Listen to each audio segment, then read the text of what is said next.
Hey everyone, it's Mike here with How To Apps. Today we're going to be going over how to use Samsung Camera slow motion setting. It's fairly simple, so we'll jump right into it.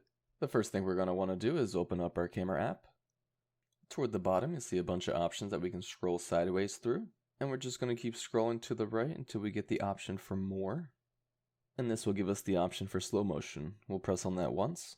And now we'll simply press the record button at the bottom and record what we would like to capture in slow motion. And then we will press stop. Now we have successfully created a slow motion video.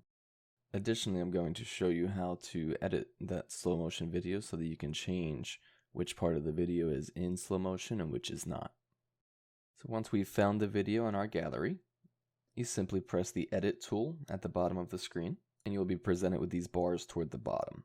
The smaller bar above with the two brackets on the side, that is your slow motion bar. What you are doing here is setting the in point and the out point for your slow motion clip so that you can choose where you want it to start and where you would like it to end. The box at the bottom is trimming the video in case you would like the video to stop and start sooner. Once you are finished adjusting, you simply hit save at the top. If this video helped you out, don't forget to hit the like button below, leave a comment, and subscribe for more videos.